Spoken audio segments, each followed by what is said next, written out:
नमस्कार, मी architect Sandeep Joshi, director from group of companies. Behind the scenes, पडद्यामागच्या गोष्टी, त्याचा आजचा हा पहिला भाग.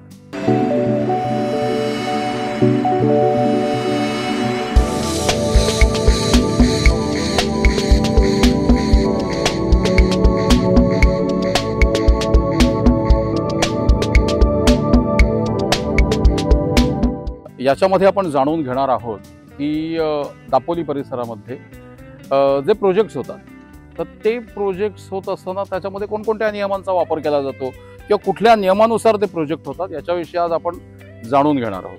आत्ता आपण इथे आहोत, जो आमचा नवीन प्रोजेक्ट चालू आहे, पितांबरी इंद्रधनु विलेज, साखळोली, तालुका दापोली येथे. हा जो आमचा प्रकल्प आहे हा 101 बंगल्यांचा प्रकल्प आहे. त्याच्या पहिल्या फेजमध्ये जवळजवळ 52 बंगले आहेत आणि आता जवळपास इथे तुम्ही बघाल तर 35 बंगल्यांचं काम चालू आहे. म्हणजे काही बंगले पूर्णत्वास गेलेले आहेत, काही बंगल्यांचं कामही चालू आहे. तर हा जो प्रकल्प आहे, हा प्रकल्प ज्याला आपण प्लॉटिंग स्कीम, NA प्लॉटिंग स्कीमच्या धर्तीवरती असलेला प्रकल्प आहे. तर नियम कोणते असतात ज्यावेळेला असे बंगलोचे प्रोजेक्ट्स होतात, त्यावेळेला कोणते नियम असतात?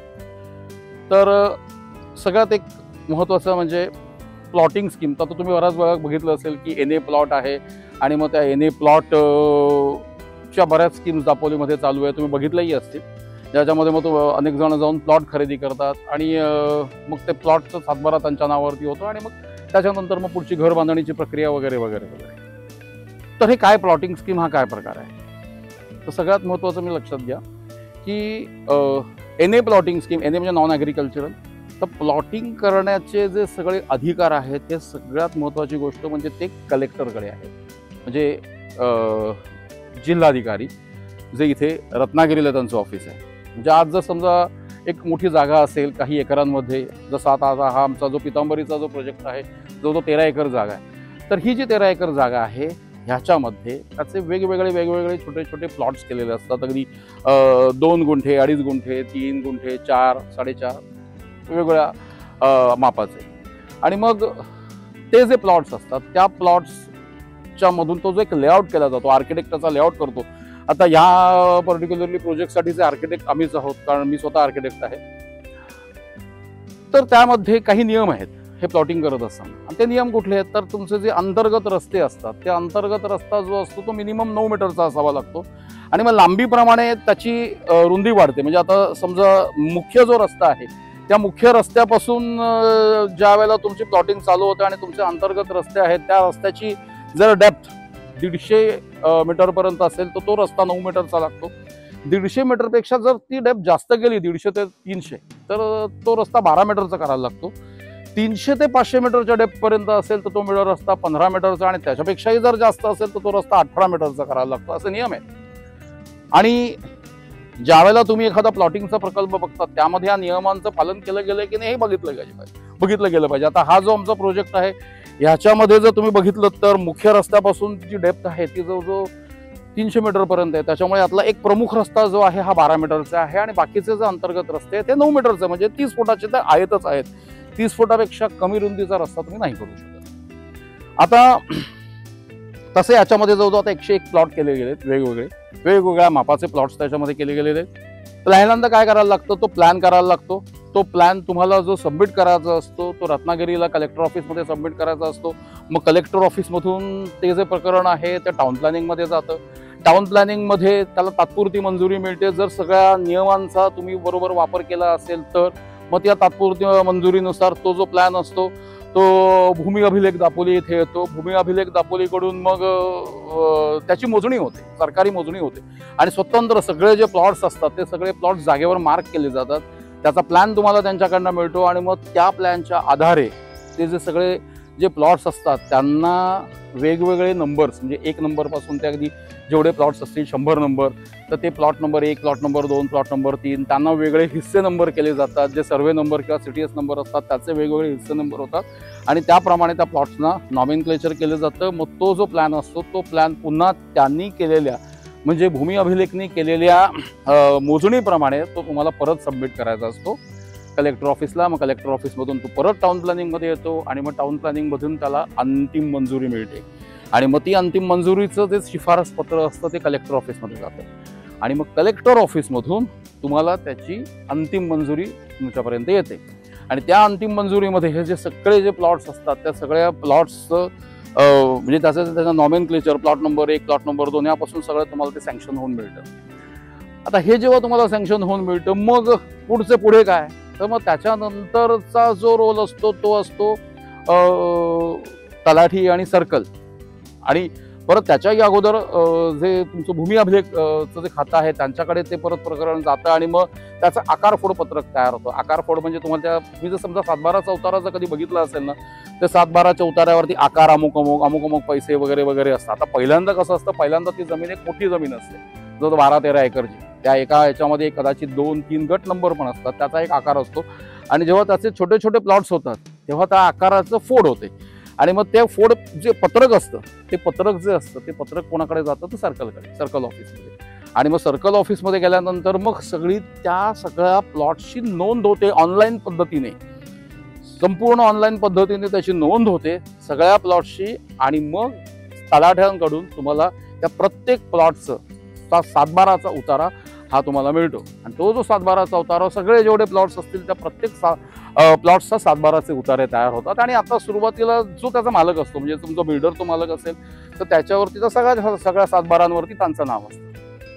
आणि जसं जसं मग ते विकले जातात आणि त्याचं जी पुढची डॉक्युमेंट्स होतात त्याप्रमाणे मग तो जो विकत घेणारा असतो त्याच्या नावाने तो 7/12 उतारा केला जातो. तर हा जो प्लॉटिंग आहे, ह्याचं प्लॉटिंगचं जे काही प्रकरण आहे, म्हणजे ज्या वेळेला आकारफोड पत्रक होऊन या सगळ्या गोष्टी पुढच्या होतात आणि त्याचं स्वतंत्र 7/12चे उतारे तयार होतात, त्यावेळेला प्लॉटिंगची ती एक प्रक्रिया पूर्ण होते.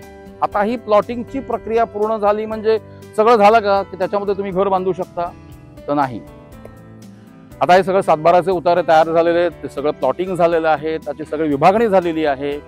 मग त्याच्यानंतर पुढची प्रक्रिया काय, तर त्याच्यामध्ये जे इंडिव्हिज्युअल तुम्हाला जे बंगलो आहेत किंवा जी घरं तुम्हाला बांधायचे त्याचे नकाशे तयार करावे लागतात. आता जेव्हा आम्ही हे सगळं काम करतो, म्हणजे हा 13 एकरवरचा जो आता आमचा पितांबरी इंद्रधनु विलेजचा जो प्रकल्प आहे, त्या 101 प्लॉटवरती कोणकोणती घरं आम्हाला तिथे बांधायची आहेत किंवा त्याचे सगळे नकाशे आम्ही तयार केले. जवळजवळ 7 ते 8 वेगवेगळ्या पद्धतीचे नकाशे आहेत, ज्याच्यामध्ये 1 BHK, 2 BHK bungalow, 2 BHK ground floor, 2 BHK ground +1, 3 BHK असे वेगवेगळे प्रकार आहेत. आणि मग त्या प्लॉटच्या आकारानुसार त्याच्यामध्ये ती सगळी स्ट्रक्चर आम्ही बसवली प्लॅनवरती, कागदावरती. आणि मग ते जे सगळं प्रकरण आहे ते सगळं प्रकरण आम्ही प्रांत ऑफिसमध्ये, सब डिव्हिजनल ऑफिसर म्हणजे जो तालुक्याचा प्रमुख असतो त्याच्याकडे ते सबमिट केलं.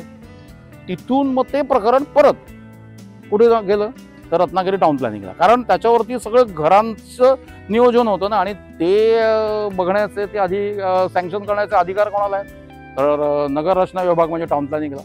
मग टाउन प्लॅनिंगमध्ये ते प्रकरण गेल्यानंतर मग त्या सगळ्या गोष्टी तिथे बघितल्या गेल्या. कुठल्या गोष्टी तिथे बघितल्या जातात, की आता तुम्ही त्या प्लॉटमध्ये जे घर तुम्ही ते बांधणार आहात, तर त्याच्या ज्या ओपन स्पेसेस, म्हणजे त्या प्लॉटच्या बाउंड्रीपासून ते त्या घराच्या ज्या ओपन स्पेसेस, पहिल्या गोष्टी त्या बरोबर आहेत की नाही, कमीत कमीत 1.5 मीटर साईड ओपन स्पेस लागते, रस्त्यापासूनची ती ओपन स्पेस 3 मीटर लागते, त्याबरोबर ठेवलेले आहेत की नाही हे पहिलं बघितलं जातं.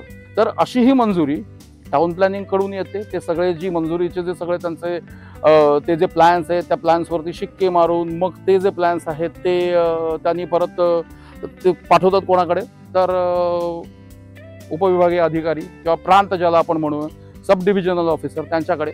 आणि मग तिथे आपल्याला काय करायला लागतं, तिथे तर डेव्हलपमेंट चार्जेस सरकारी नियमानुसार आहेत, ते डेव्हलपमेंट चार्जेस तुम्हाला भरायला लागतात. ते डेव्हलपमेंट चार्जेस तुम्ही भरलेत की मग त्या ठिकाणी परत तिथे तुम्हाला एक फी भरायला लागते मोजणी विभागामध्ये, इंडिव्हिज्युअल प्लॉटची परत मोजणीच्यासाठी. आणि मग त्यांच्याकडून ते ओके झालं, क्लिअर झालं की मग तुम्हाला उपविभागीय अधिकारी, प्रांत ऑफिस यांच्याकडून फायनल मंजुरी, अंतिम मंजुरी मिळते. आणि ती मंजुरी मिळाली की मगच तुम्ही त्या प्लॉटवरती बांधकाम करू शकता. आता हे जे बांधकाम असतं, ही जी तुम्हाला मंजुरी मिळालेली असते ती 1 वर्षासाठी असते. म्हणजे 1 वर्षाच्या आतमध्ये तुम्हाला त्या प्लॉटवरती बांधकाम सुरू करावं लागतं. आणि ते जेव्हा तुम्ही बांधकाम सुरू करत असता तेव्हा त्याचे इंटिमेशन ते तुम्हाला उपविभागीय अधिकाऱ्यांना द्यायचं पण असतं त्या 1 वर्षाच्या आतमध्ये.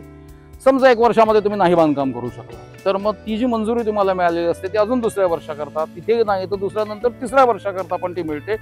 आणि मग 3 वर्षात पण जर तुम्ही नाही बांधलं तर मात्र तुम्हाला मग पुन्हा नव्याने मंजुरी घ्यावी लागते. आता हा जो पितांबरी इंद्रधनुष्य विलेजचा जो प्रकल्प तुम्ही बघताय तर त्या प्रकल्पामध्ये किंवा आता आमचा दुसराही अजून एक प्रकल्प चालू आहे नक्षत्र म्हणून, तोही इथून जवळजवळ एक साधारण 4 ते 5 किलोमीटर अंतरावर शिवनारी गाव तालुका दापोली येथे चालू आहे. तो सुद्धा जो प्रकल्प आमचा आहे तो 7 एकरच्या जमिनीवरती आहे. तिथे 57 प्लॉट्स आहेत आणि तो सुद्धा प्रकल्प त्याची सुद्धा जी आमची मंजुरी होती ती याच पद्धतीने झाली.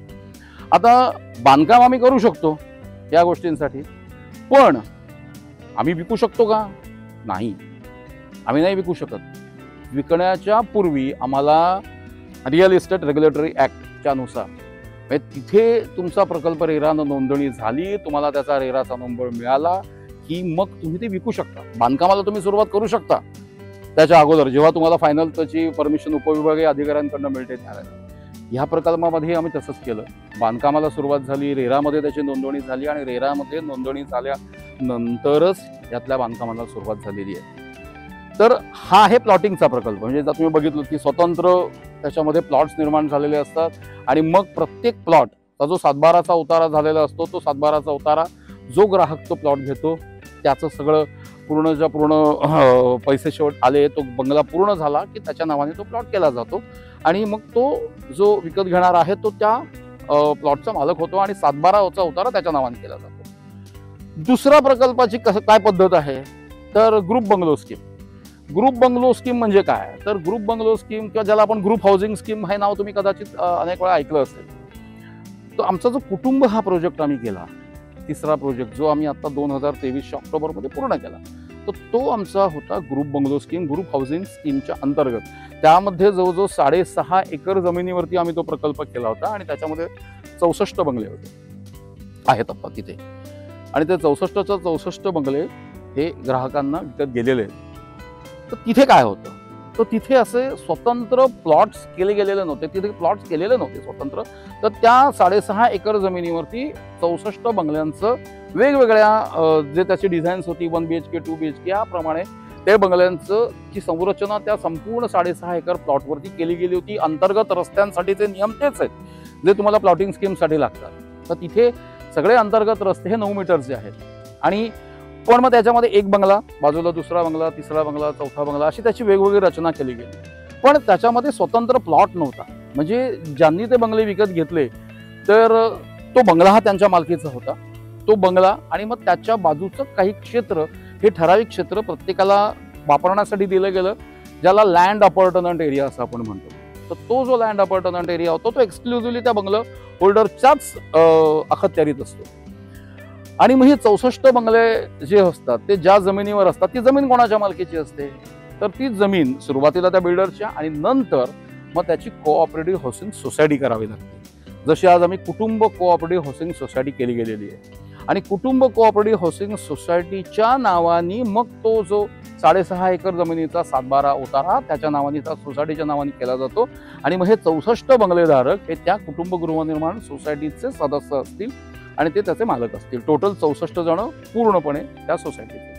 म्हणजे जसं आपण शहरामध्ये बघतो की एखादी आता बिल्डिंग असेल बाबा 40 फ्लॅट्स त्या बिल्डिंगमध्ये असतील आणि मग त्या बिल्डिंगची एक सोसायटी होते आणि त्या सोसायटीच्या नावाने कन्व्हेन्स होऊन ती जी जागा असते ती दिली जाते आणि मग ते 40 फ्लॅट होल्डर्स त्या सोसायटीचे सभासद असतात आणि ते पूर्ण त्या जमिनीचे मालक असतात. पण तिकडचा जो जमिनीचा शेअर असतो तो अनडिव्हायडेड लँड शेअर असतो त्या प्रत्येकाच्या फ्लॅट होल्डरच्या नावाने त्याच्या फ्लॅटच्या एरियानुसार. आता इथे थोडंसं वेगळं कसं होतं की लँड अपार्टमेंट एरिया म्हणजे प्रत्येक बंगलो होल्डरला आम्ही त्याच्या बाजूचा वापरण्यासाठी दिलेला आहे आणि त्याचं एक पूर्ण परिपत्र सोसायटीकडे दिलं आहे आणि ते जो लँड अपार्टमेंट एरिया जो आम्ही त्या प्रत्येक बंगलो होल्डरला दिलेला आहे तर ते त्याच्या ॲग्रीमेंटमध्ये नमूद पण केलेलं आहे. म्हणजे हे गरजेचं कधी आहे की उद्या समजा 30-35 वर्षानंतर आजपासून त्या सोसायटीचं पुन्हा जर समजा रिडेव्हलपमेंट करायची असेल ती सोसायटीने जर समजा त्याची रिडेव्हलपमेंट केली तर त्याच्यामध्ये जे 64 बंगलो होल्डर आज आहेत त्यांचा बंगलोचा एरिया जो एक आहे तो आहे जो काही 700, 750, 1000 1200 असेल तो आहे, पण त्याच्याबरोबर त्याला जो लँड अपार्टमेंट एरिया एक्सक्लुझिव्ह यूजमध्ये त्याच्या दिलेला आहे.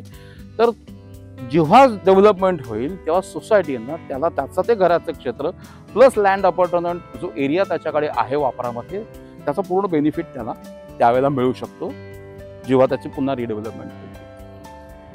एवढाच फरक आहे. बाकी म्हणाल तर खूप असा काही फरक नाही आहे. बाकीचे नियम सगळे सारखेच आहेत याच्यामध्ये. फक्त एकच आहे की प्लॉटिंग स्कीममध्ये एक इंडिव्हिज्युअल जो ओनर असतो तो त्याच्या प्लॉटचा मालक असतो आणि याच्यामध्ये मात्र एक पूर्ण सोसायटी असते. दोघांमध्ये प्रत्येकामध्ये काही प्लस आणि मायनस पॉईंट्स प्रत्येक गोष्टीमध्ये असतात. तसं इथे आहे. आता इथे ज्याला तुमचं बंगलो स्कीम असते पूर्ण स्वतंत्र, प्रत्येकजण स्वतःच्या त्या प्लॉटचा मालक असतो, त्यावेळेला तिथे सोसायटी करणं हे काही बंधनकारक नाही आहे. मग त्याचा मेंटेनन्स आता जर समजा सोसायटी नसेल तर त्याचा मेंटेनन्स कसा होणार पुढे जाऊन, ते बघणार कोण, काय करणार कोण. तर जसं जनक जांभानगरी आमचा प्रोजेक्ट जो आम्ही केला तोही असाच प्लॉटिंग स्कीमचा होता आणि त्याचा मेंटेनन्स आजही आम्ही करतोय. किंवा आता हा जो इंद्रधनु प्रकल्प आहे, पितांबरी इंद्रधनु विलेज, तुम्हाला पोझिशन दिल्यानंतर पुढची 5 वर्ष ह्याचा मेंटेनन्स आम्हीच करणार आहोत. म्हणजे प्रोमचीच टीम करणार आहे, ज्याच्यामध्ये अंतर्गत रस्त्यांची सफाई असेल, त्याच्यानंतर तुमच्या बंगल्याची अंतर्गत सफाई असेल, किंवा त्या बंगल्याचं जे लँडस्केप आहे त्या लँडस्केपची देखभाल असेल, किंवा त्याचे जे आतमधले असणारे जे स्ट्रीट लाईट्स आहेत त्याची देखभाल असेल. त्या सगळ्या गोष्टी पुढची 5 वर्ष आम्हीच करणार आहोत. मग 5 वर्षानंतर मग पुढे काय, तर मग हे जे बंगलो होल्डर्स आहेत यांनी जर त्यांची अंतर्गत एक स्वतःची कमिटी केली आणि त्या कमिटीमधून ते त्यांचं जो काही पुढचा मेंटेनन्स आहे त्या सगळ्या गोष्टी ते करू शकतात. तर हा फरक आहे. ज्याला ग्रुप बंगलो स्कीम होते त्याला सोसायटी करणं हे compulsory, that is a mandatory. ते ती गोष्ट होते जी कुटुंबाला आम्ही केलेली आहे. तर ही एक अत्यंत महत्त्वाची गोष्ट आहे. जे ज्या वेळेला कधी तुम्ही कुठल्याही प्रोजेक्टमध्ये बुकिंग करायला जेव्हा तुम्ही जाल आणि ज्यावेळेला तिथे तो प्रकल्प कुठला आहे, तो प्लॉटिंग स्कीमच्या अंतर्गत आहे का तो ग्रुप बंगलो स्कीमच्या अंतर्गत, हे बघा. ग्रुप बंगलो स्कीमच्या अंतर्गत असतं तर तिथे प्लॉट तुम्ही घेऊच शकत नाही, त्या ठिकाणी तुम्हाला बंगलोच घ्यावा लागतो. पण जेव्हा प्लॉटिंग स्कीमच्या एखाद्या अंतर्गत तो असेल तर सगळ्यात पहिली गोष्ट बघण्यासारखी म्हणजे ते प्लॉटिंग जे आहे ते रेसिडेन्शियल साठी कलेक्टरनी अप्रूव्ह केलेलं आहे की नाही हे बघणं जास्त गरजेचं आहे. सगळ्यात पहिली गोष्ट महत्त्वाची बघून घ्या, ते डॉक्युमेंट बघा आणि मग त्याच्यानंतरच तुम्हाला जी काही खरेदी करायची असेल ती तुम्ही खरेदी करा. मला वाटतं ही जी माहिती मी तुम्हाला आता दिली ही माहिती पुरेशी आहे ह्या संदर्भातले गोष्टी समजण्यासाठी मला वाटतं, बरोबर. तर तुम्हाला पुढच्या भागामध्ये मी कुठली माहिती देणार आहे तर रेरा संदर्भात, म्हणजे रेराचे काही नियम असतात आणि मग रजिस्ट्रेशन ज्याला आपण या गोष्टींचं करतो, बंगल्याचं करतो तर किंवा प्लॉटचं असेल तर प्लॉटचं करतो, तर त्यामधल्या कोणत्या गोष्टी त्या मला बघायच्या आहेत त्या संदर्भात मी तुम्हाला माहिती देईन.